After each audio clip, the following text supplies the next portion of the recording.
Thank you so much for being here, for your kind attention and time. First, I'd like to thank the Center for Bhutan Studies for hosting this wonderful event. It's certainly a great fortune for us all to be gathered here, and for the International Buddhist Confederation as well. And thank you to all the wonderful presenters for your inspiring and meaningful contributions, and thank you, Dr. Ima. I'll pick it up from Yeshe Tsogyal here. And I'd like to start with the just acknowledgement that I'm a student, a new student of Buddhism and Vajrayana, and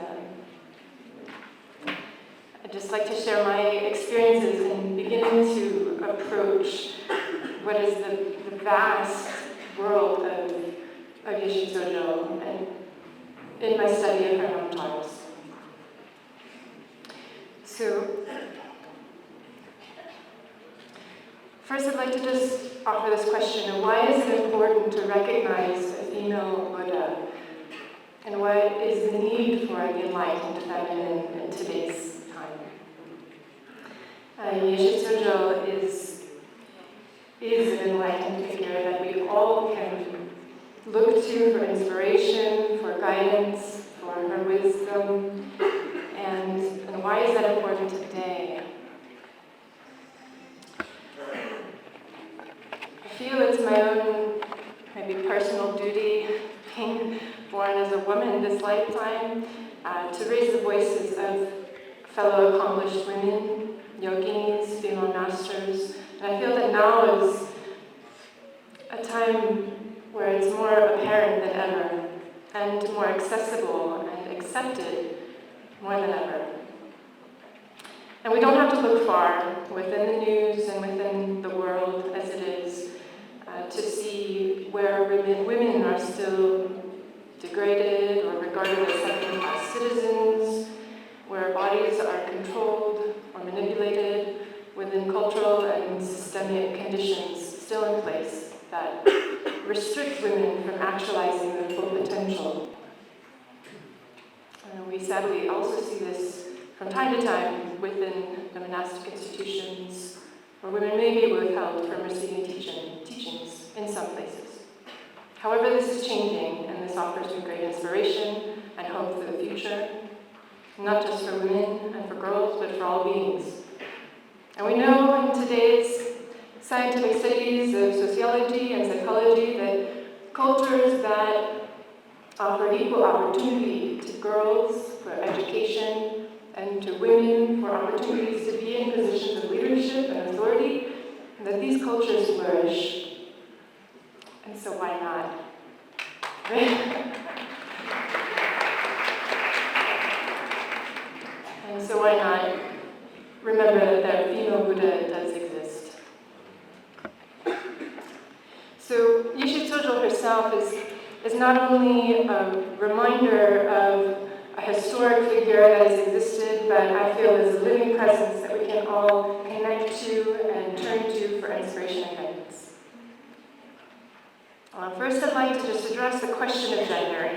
I get this question a lot when people hear, oh, you're a feminist, and we know that Buddha nature is beyond gender. This is true on the absolute. And we want to also just remember the relative conditions that have been in place historically and today. So this is why I just mentioned it.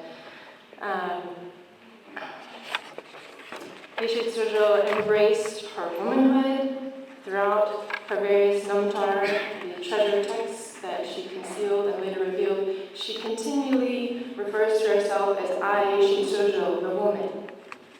And so I find this to be particularly significant. And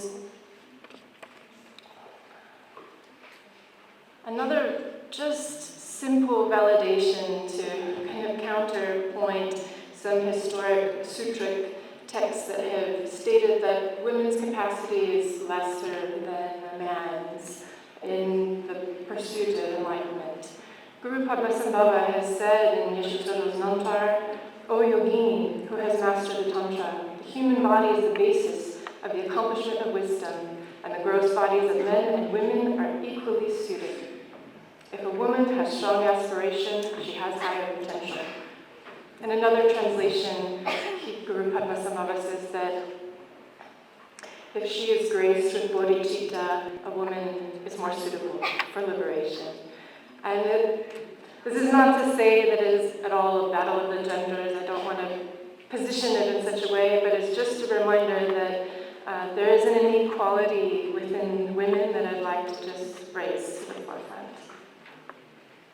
And I'll speak about that as we continue.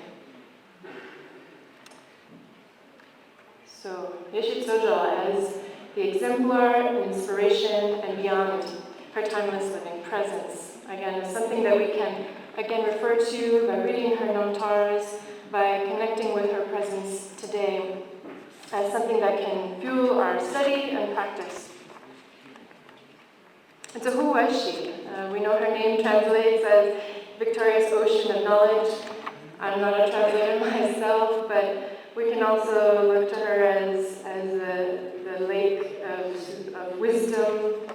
She's considered a Nirmanakaya, which means that she's already been enlightened throughout her many lifetimes. And as an incarnation of Yeshe Tsogyal, she's come into this world as a teaching for us, that her entire life story is merely a teaching. The entire play of all of her hardships and obstacles through her practice is really a teaching in every sense. We can also say that she's the first enlightened Tibetan. This might feel controversial, but we can consider that the Mahasiddha Guru Padmasambhava was a great Indian practitioner who brought the teachings of Buddhism to Tibet and proliferated them together with Yeshe Tsogyal. So in that way, we might be able to say that she was the first enlightened Tibetan, and that was a woman. And we can also consider her a founder of Vajrayana. Vajrayana wouldn't have existed all throughout Tibet and the rest of the world if it wasn't for her collaboration with Guru Padmasambhava and for their relationship. So, for those of us who may be familiar with Yeshe Tsogyal, or maybe we have heard her name, or maybe some people who are new to learning about her, we maybe have heard the first thing is that Yeshe Tsogyal was the consort of Guru Padmasambhava. And I just want to say she's so much more than that, and I'd love to share more about that with you. We know that she's the 8th century queen of Tibet. She was born into a high-class family and refused marriage. She didn't want marriage. All she wanted to do was practice. But later, she ran away from home, was captured, and then given to King Tritson and became the queen of Tibet herself. I'll share more about that as we go as well. We also can consider her an enlightened Dakini, who is, again, available to us through our practices and through her presence. But coming back to this point of who she was then and now. Some people have also described her as the scribe of Vajrayana, recording the teachings of Guru Padmasambhava and concealing them in a terma, something like an enlightened secretary. This idea is nice, but I think it still reduces the importance and significance of her realization and her role and the credit that she deserves in propagating the teachings, rather than lowering her status. She was an enlightened master in and of herself. Tsogyal was Guru Padmasambhava's closest disciple, who is said to have attained the same level of realization as Guru Padmasambhava himself. And for that reason, I believe that she deserves to be remembered as an enlightened master in her own right. As Lama Sarah Harding has recently said with regards to Machig Lodron, a later incarnation of Yeshe Tsogyal, she's an independent woman and not merely an adjunct to a man. I'm also recalling Dzongtsar Khyentse Rinpoche saying that if Guru Rinpoche is The sun, Yeshe Tsogyal, is his rays. And so, so we remember that the proliferation of the teachings of Tibet really could not have been done without Yeshe Tsogyal. So throughout Yeshe Tsogyal's Namtar, Guru Rinpoche himself has said that I may propagate the teachings of the secret mantra. The time has come for an incarnation of Goddess Saraswati to appear, which says Yeshe Tsogyal. The Namtar itself, the various Namtar themselves, are testament to Yeshe Tsogyal's Buddhahood. We know that within the Nyingma tradition, within the tradition of Namtar, a Namtar itself cannot be concealed, which means it cannot be concealed by someone who has not already attained Buddhahood. And this process of concealing is ultimately recording the teachings, and for her, her life story, her own autobiography, within the primordial, unborn, unmanifest fabric of reality itself, to be later revealed by a qualified Turtan who can extract that from, maybe you could say the ethers, from this primordial fabric of phenomena. So I've spent most of my time just sifting over her namtars, her biographies, and reflecting on them myself, how she relates to my own personal life, and how she's an inspiration, ultimately.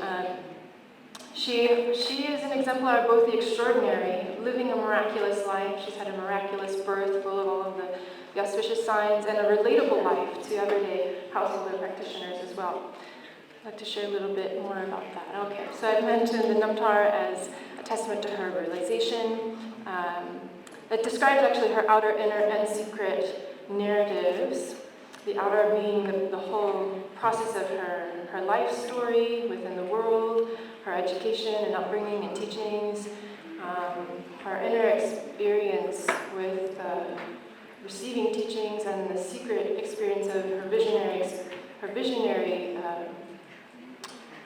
experiences in retreat and in practice as well. So who was she? Just a few roles that she's played. Woman, as I mentioned, mother of Tibet. Mother also as this aspect of, within the female anatomy itself, we can consider, as Professor Anne Klein has described, the womb as the space of emptiness, the primordial, empty, luminous space from which all creation can arise and all manifest phenomena is born. I think that's quite profound. She's a visionary bodhisattva dakini. Okay. How many minutes? 2 minutes. Okay. So just a few passages that I'd like to share with you. On Yeshe Tsogyal's unwavering faith, devotion, and practice to her guru, to the teachings, she says, in a moment after being in a cave and experiencing all kinds of horrific visions and really being challenged and tested to her limit, facing near-death experiences, she says, Imaho, the vision of the Lotus Guru, the essence of the all-pervading Ati, the practice of the stainless mind, these I have perfected. Concepts of defilement do not come to me. Defilements are the play of ultimate reality. All that I perceive is merely the compassion of my teacher. I pray that he might send me more and more. And she continues, unwavering in her practice. And on the condition of womanhood, and this is really relatable to everyday folks here like myself. Yeshe Tsogyal, in a plea to receive more teachings, she says, for I am a timid woman of scant ability, of lowly condition, the butt of everyone. I go for alms and I am set upon by dogs. If food and riches come my way, I am the prey of thieves. Since I am beautiful, the quarry of every lecherous, I am the quarry of every lecherous knave. If I am busy with much to do, the country folk accuse me. If I don't do what they think I should, the people criticize. If I put a foot wrong, everyone detests me. I have to worry about everything I do. This is what it is like to be a woman. How can a woman possibly gain accomplishment in Dharma? Just managing to survive is already hard enough. And from that, she requests more teachings. And so maybe some of us can relate to some of these things in our everyday life. and also just to remember that this is part of her ordinary experience within her extraordinary reality. Okay, finishing. Whoa, okay. Thank you.